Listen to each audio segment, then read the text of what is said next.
Your kids could get free or low-cost health coverage from Medicaid or CHIP. Even if you've applied before, they may be eligible now. Kids up to age 19 are covered for checkups, vaccines, dentist visits, hospital care, and more. And if they already have Medicaid or CHIP, remember to renew every year. Visit insurekidsnow.gov or call 877-KIDS-NOW.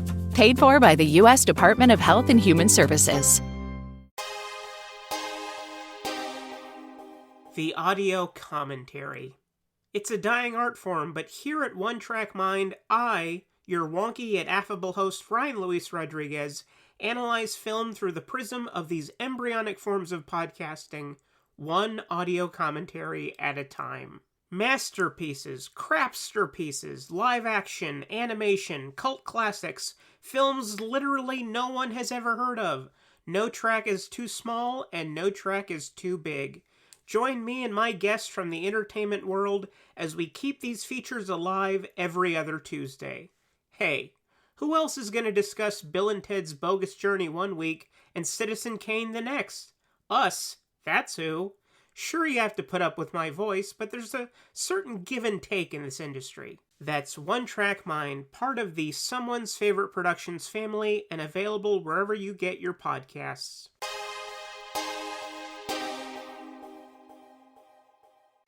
Good evening, and welcome to Night Gallery. Thank you, Rod. And I want to welcome everyone to Midnight Viewing, where once a month we talk all about your follow-up to The Twilight Zone, Rod Serling's Night Gallery. They say it's Rod Serling's Night Gallery, and it isn't really Rod Serling's Night Gallery, it's somebody else's. Oh, we know. We talk about it a lot. Your curators at Midnight Viewing are the projection booth's Mike White. What can happen to human beings when trust is wiped out by suspicion? And CultureCast's Chris Stashew. Small boy encased in a crystal ball. And I'm Father Malone. The kind of thing that usually infests nightmares. Join us monthly at Midnight Viewing, the Night Gallery podcast at weirdingwaymedia.com. Doesn't remotely belong to me. I have no proprietary interest in that at all. Weirding Way Media.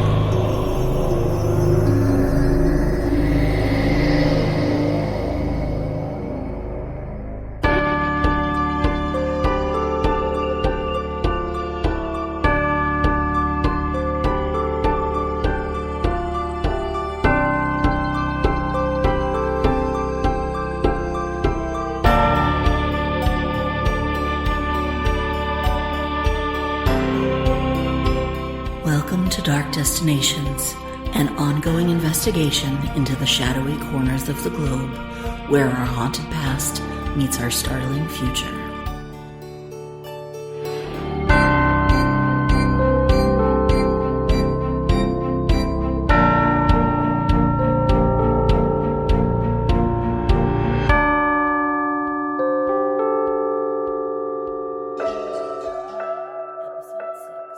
A dream is a wish your heart makes. So sang Eileen Woods as Cinderella in the eponymous 1950 film. That's not the only wishing the Walt Disney Company encouraged. In Pinocchio, we were told that when you wish upon a star, those dreams come true. Have you ever made a wish? Silly question. Of course, we all have. Whether it be what the old Twilight Zone called a big, tall wish, destined to change your entire world, or as casually as responding to a proposal with, I wish. A wish can set gears in motion, propel a simple need into a welcome reality. Back in the 1920s, a fellow named Otto Rohwedder no doubt wished for a loaf of bread that was already sliced. Thanks to that spark and his determination to see it through, an unsliced loaf is now the exception and not the rule. You can ritualize them, tossing a coin in a fountain, whispering it into a well, or just shut your eyes and want with all your might. Wishes for a long life, wishes for a different life, for true love, for a shot at glory. If you were to stop and ponder how often you make a wish, you'd be startled. There have been cautionary tales about them. Malevolent genies and cursed monkey's paws come to mind. But we all know deep down we'd succeed where others fail. Or would we? Greetings and welcome to you all. My name's Joseph Hooks. Father Malone at Dark Destinations has tasked me with investigating a town that knows full well the measure of wishing, both good and ill. And I've done so during a season that seems as if it were designed for wishes. Christmas. So join me if you wish, on our journey to a sleepy hamlet nestled near the Finger Lakes of upstate New York, Bedford Falls. Here on Genesee Street, downtown Bedford Falls, the light poles are already festooned with glittering, sparkling Christmas decorations. The trees that bisect Genesee, running in a row, single file, where a double yellow line would be in most main streets, have been each wrapped in hundreds of multicolored bulbs. They're lit up now, even though by my watch it's only 2 in the afternoon.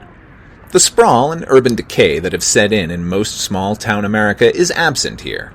Sure, there's a Starbucks on the corner of Washington Street where an old department store used to reside, and the stoplights burn with LEDs instead of incandescent bulbs, but not much has changed here in the past century. Snap a picture anywhere in town, and you could sell it as a postcard demonstrating how Americana and Christmas are meant to appear. And they do. Postcards of this winter wonderland can be purchased at a modest price inside Gower's Pharmacy, an institution that's been in operation since the turn of the last century.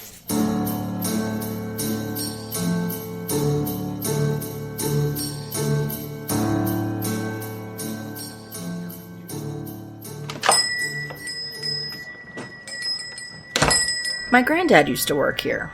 He swept up and ran errands. He even made phosphates at the soda fountain, which you can see is still in operation. You should try the lime Ricky, it's so good. That's Louise Bailey, though everyone calls her Lulu, discussing her grandfather, George. We met inside Gower's Pharmacy, where I can safely concur that the lime Ricky is delicious, to discuss her grandfather's curious interaction some 80 years ago. Now, it was your grandfather that really brought the concept of wishing to reality. It started with him, correct? Let's say he popularized it. What were the circumstances? I understand it happened on Christmas Eve. That's right. Christmas Eve, 1947. My granddad was going through a rough patch. His family was getting bigger. There were some bad business deals, financial woe. And on that Christmas Eve, there was, from what I understand, a real possibility of arrest, if not imprisonment. He ended up on the old toll bridge intending to, well, you know. There are conflicting accounts about what happened next, but the consensus is that he pulled a man who was drowning out of the canal. His name was Clarence, the drowning man, and he was with my granddad when he made his wish. He wished he'd never been born, and his wish was granted. He got a vision of what the world would be like without him, and he said that it was so horrible that he begged to have his life back, which was also granted to him.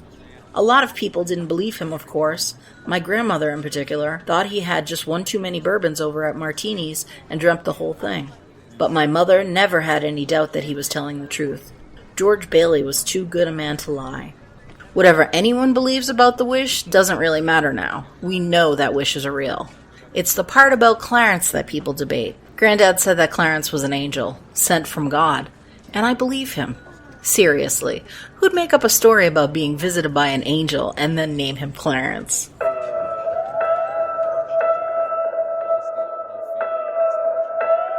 You must understand that human belief in angels is as ancient as his first concept of a world beyond his own. There simply isn't a type of religion that has flourished over the centuries that does not include them in one form or another. That's Dr. Fritz Hagstrom. He spoke to me via telephone. He's Professor Emeritus of Divinity at Whittier College, a Southern California secular institution of higher learning that can be found, amusingly enough, in a county literally named the Angels. The modern conception of an angel, both physically and motivationally, is stitched together from all these religions. Islam provided them wings. Neo-Aristotelian thought showed the breadth of their power. Hebraic tradition gave us the notion of their being emissaries and warriors in God's service, with Michael as the leader of his army, and Gabriel as his embodiment of justice. Those are the only two I'd like to point out given names in the Old Testament, since an innumerable amount have been named, but in all my reading I've yet to encounter an angel named Clarence. That's a new one. As to the business of granting wishes, seems more the domain of the jinn from the pre-Islamic Arabian tradition, but it isn't without the realm of possibility. If you believe angels to be the personification of the will of the divine, then they'd be imbued, barring certain limitations, of course, with any power imaginable. If God can create the world, a wish must be, if you'll pardon the colloquialism, small potatoes. And what might those limitations be? Too many to name in one sitting, though certainly the most inviolate would be angels cannot usurp the throne of God. Such a coup was attempted, and as you know, they didn't fare well afterward.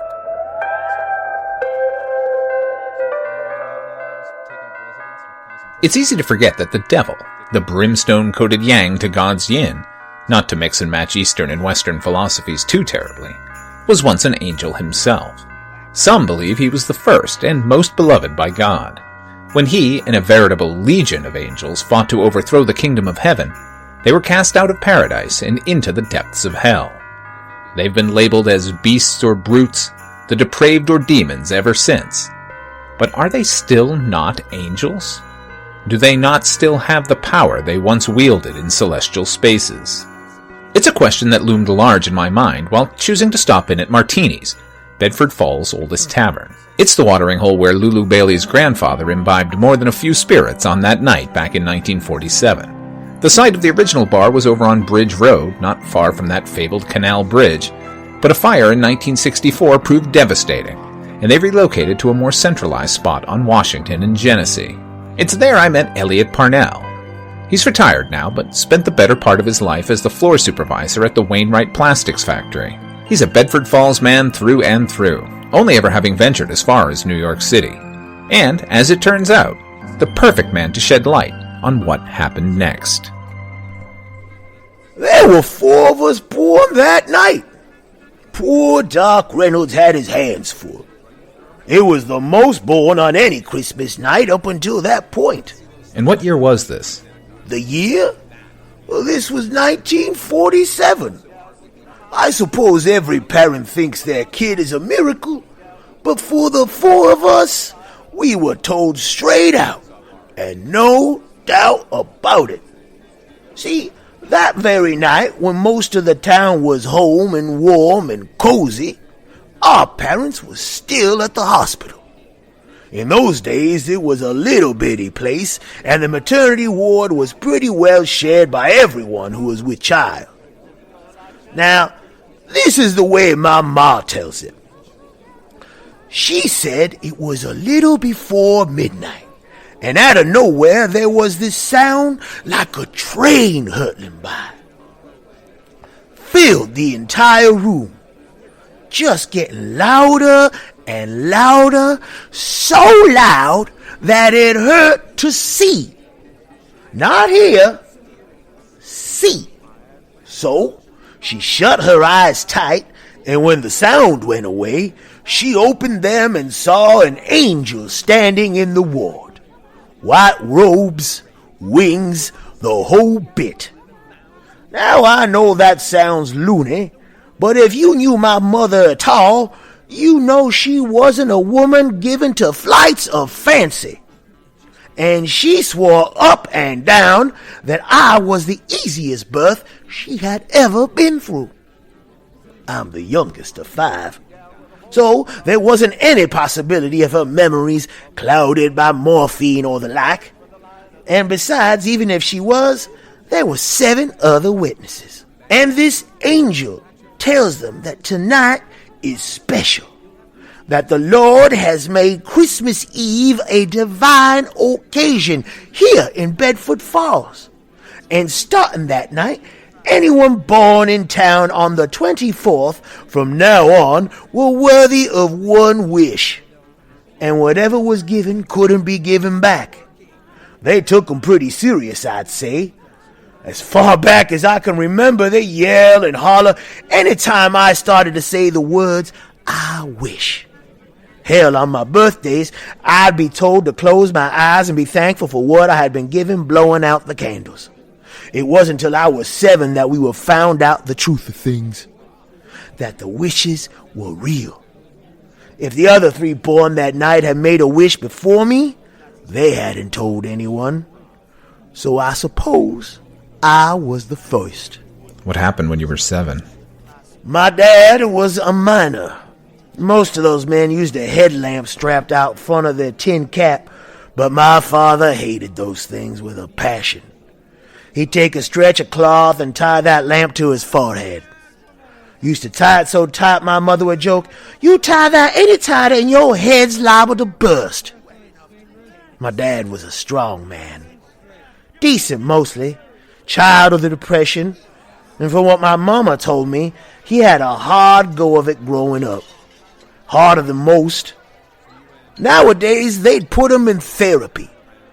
And it would help, I'm sure. Because as strong as he was and good deep down, he could be mean. And I'm not excusing him by telling you he had it hard. There's no excuse for a violent act against anyone. But especially not family. And one time he was beating on my older brother Casper. And I got so mad, hollering for him to stop. He didn't stop. He paused and turned to me and told me I was next. Well, that's when I finally made my wish. I wished that his head would burst. And before the word burst was fully out my mouth, that's exactly what happened. Just like a soap bubble. Never did get the stain off our bedroom wall. That was my one wish. Used it up. So now when my birthday comes, I can wish on my birthday candles just like everyone else. Tried it once too. I never puked so hard in my life. Which was too bad. That was a good-looking cake.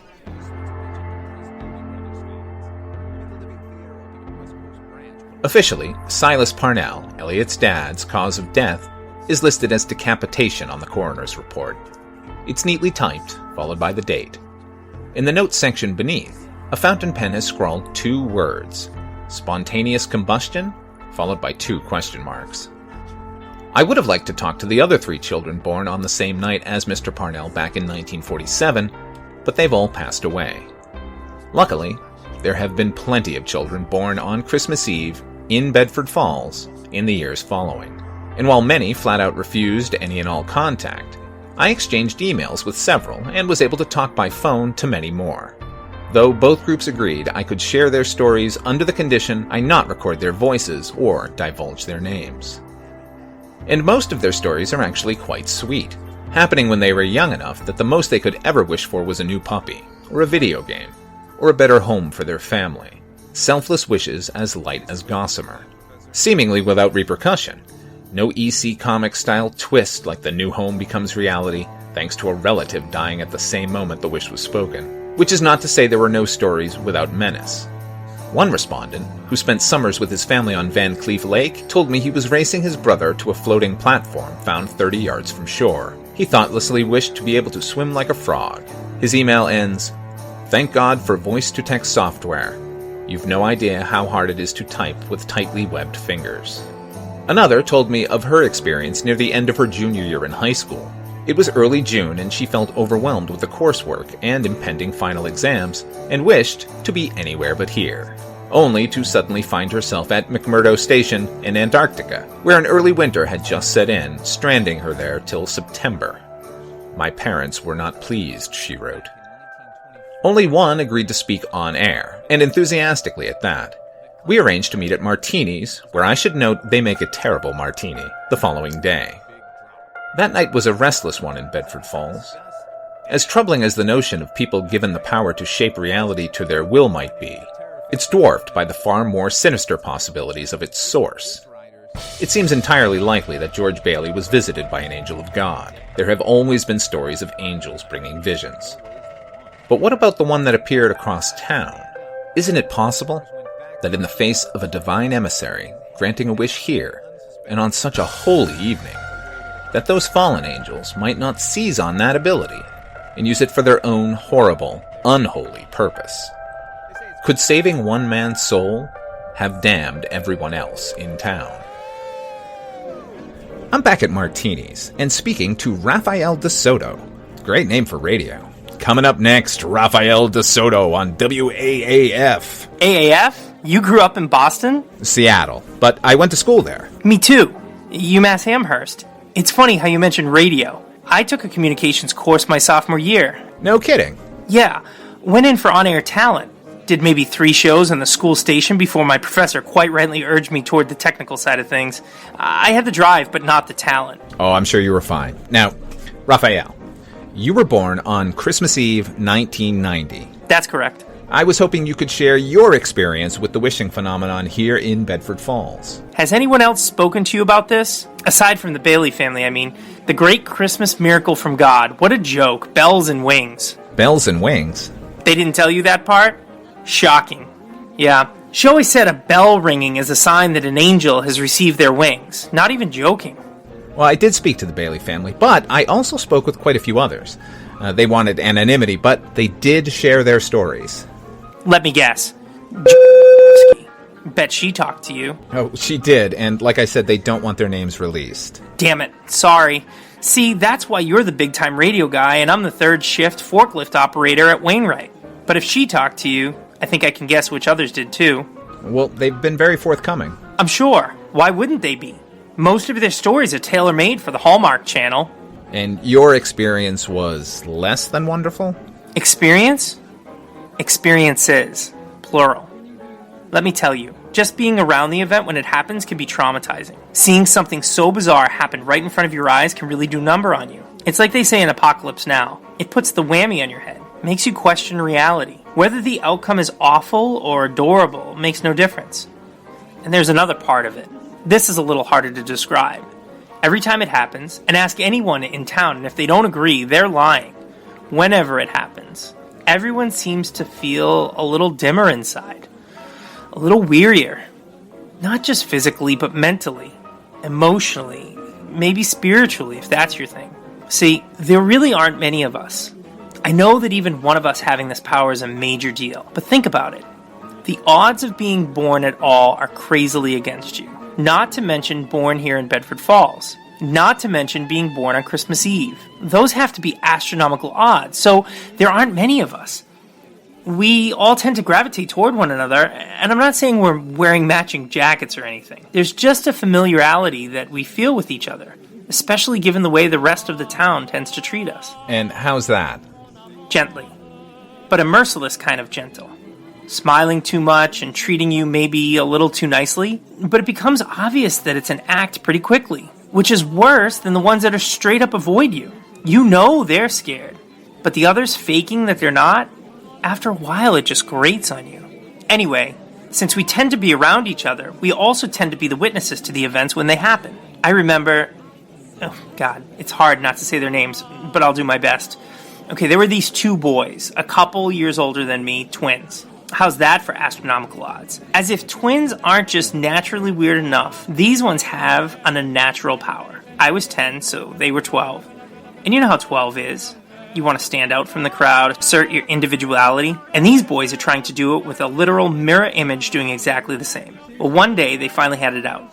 There was a group of us behind the high school football field, and these two are rolling around on the ground, punching, kicking, screaming at each other. How they were sick of each other, sick of sharing everything. Then they were back on their feet, and it happened. They wished? Yeah. Not at the same time. One wanted the other to be old enough so they wouldn't be mistaken for each other. And once that happened, the now older one wanted the other to be younger. Next thing you know, they're back on the ground, both of them drooling. An infant laying next to a withered old man. And both with identical DNA. Their family moved away a couple months later, I don't know where. Probably to a town where they wouldn't be questioned about a brand new baby and an elderly man that they introduced to people as grandpa. Another time, there was a girl in my biology class just obsessed with unicorns. Stickers on her locker, 1,000 scribbled drawings on her notebooks. We were studying fauna, different classes of animals. She insisted on the existence of unicorns. Our teacher disagreed, and not very nicely, which is how Bedford Falls ended up with the world's only unicorn racing down the halls of BF High School and onto New England Street and out in the forest. You see him every once in a while. People who didn't know the story would freak out when they saw him. Oh my God, it's a unicorn, an actual unicorn. I never had the heart to tell them that his name was Carl and his favorite band was Run DMC. And those are just the ones I witnessed firsthand. The event, heard the words, saw it happen. We all saw the after effects on a half a dozen others. A kid over at Potter Elementary School who wanted to fly, he must have floated over the town for 3 days before a spring storm blew him to who knows where. Don't know if you noticed the new police station down the street. They built it about 5 years ago after the first one disappeared. One day it was there, and the next, it and everyone who was in it was just gone. The way you talked about the Baileys, I suppose it's safe to assume that you don't subscribe to their belief in an angelic intervention. That a divine hand set these events in motion? Maybe to start, and maybe for them, but what kind of divine being allows children to turn their parents inside out, or cause a blizzard in the middle of July, or saddles a human being with that kind of power? I'm not saying there hasn't been kindness because of it, but the bad is just so... And it keeps on rolling, you know? Every year there's at least 1 or 2 new Christmas Eve recruits to this freak show. Why don't you leave? And go be the same boring drone doing the same boring thing just in a new locale where I'm a stranger and I don't have ties to anything? Yeah, no thanks. Is that it? Or is there something else keeping you? You haven't told us about your wish. No, I haven't. But I also haven't done anything that would make me feel responsible enough to stay here. The fact is, I never used mine. You're kidding. But that's incredible. What an opportunity. Raphael, if this whole thing was set in motion by demonic forces, if it's perpetuated endlessly just as a mockery to the divine and causes havoc on a regular basis, don't you see that you have the ability to end it? Wish the power away for good. That's possible. I've considered it. What are you waiting for? I said it's possible, not probable. If this is an evil power that we've been given, then it might make everything worse. Give everyone in town the ability, regardless of birthday or where they'd been born. Give it to everyone on Earth. Can you imagine that? How long before all of existence disappeared? No, I can't risk that.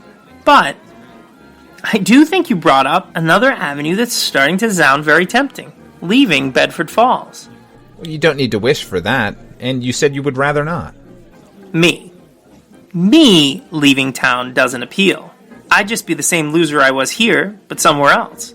But given the opportunity to be someone else, preferably already established in a career I've always wanted, you must travel a lot, get to meet lots of interesting people. Oh, please don't. Not to mention renown. I looked you up after you contacted me. You've got quite a career. Lots of awards, lots of respect. No. Very tempting. I wish I was you.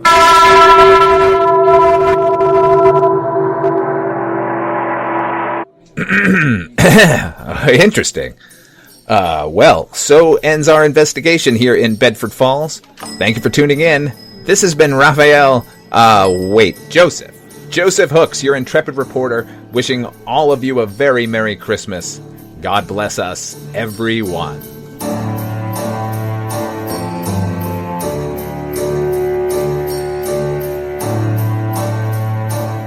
This episode of Dark Destinations was written and produced by Father Malone and featured performances by Antonio Llapur from SwampMediaGroup.com and SpaceDetective.com and Justin Billard.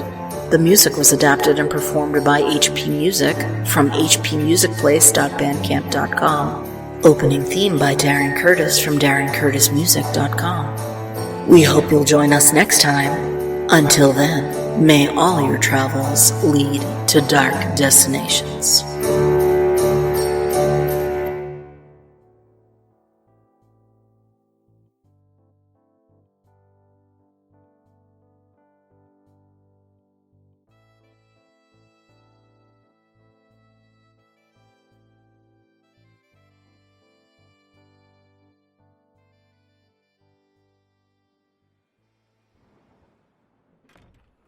I can't call you a cab or something. It smells like it's gonna rain.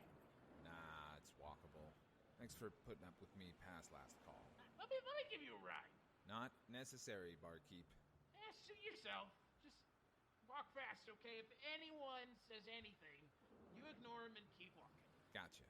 No chit-chat, just pitter-pat. Good man. I don't know about that.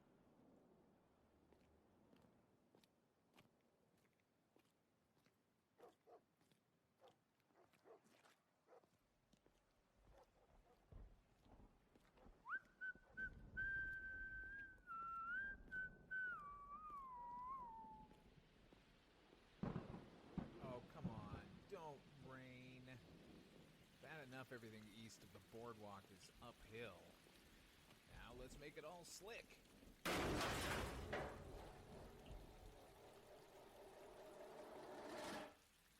Hello? Anyone there? No need to get jumpy, just a few more blocks.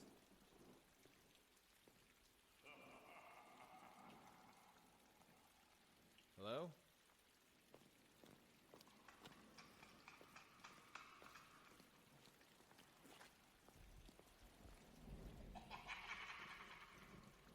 Glad you're having fun, punk.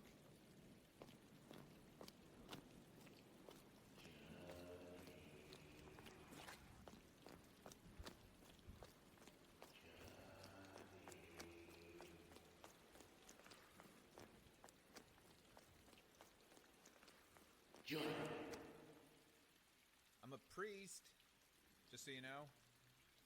Wouldn't hurt a man of the cloth, now would you? Where's your collar, priest? Back at the hotel. I'm just gonna run along and grab it. Or not. I don't need it. Needs. Everyone's so obsessed with their needs.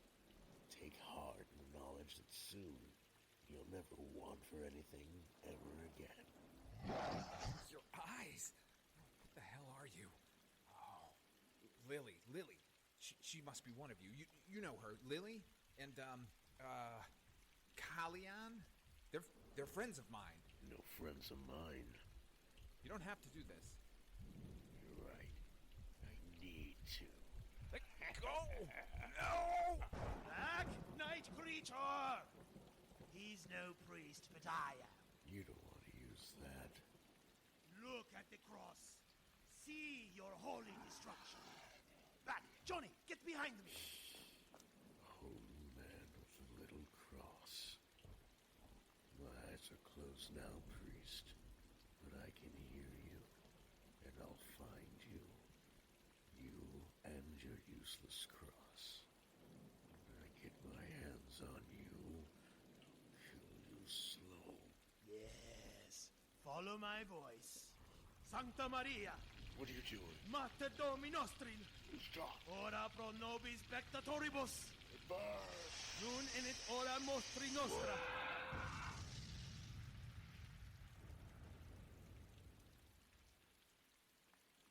Vampires? Yes. What did you do to him? He was covered in rainwater. I blessed it. Are we safe? Momentarily. Good. I'm gonna pass out.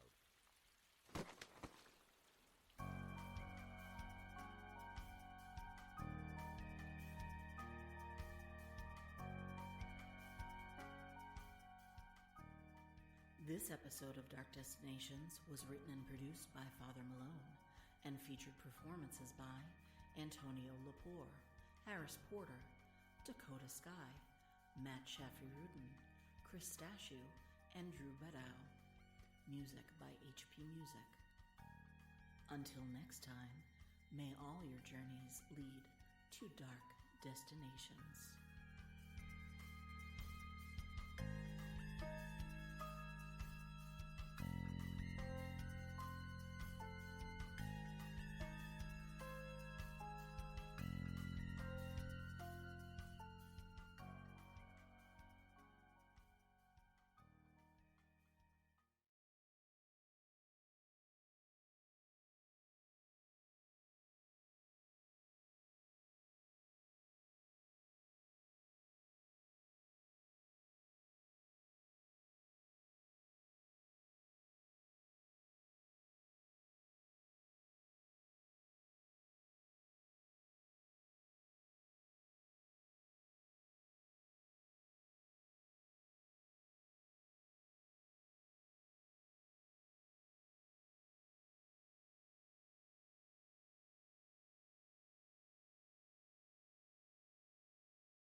Have you ever wanted to dive deeper into the horror movies you love? Beyond the Blood is a horror podcast for fans who want more than just surface level screams. We do deep dives into the movies that shaped us, digging into director commentaries, behind the scenes stories, deleted scenes, and the special features that most people skip. Each episode is a love letter to the genre.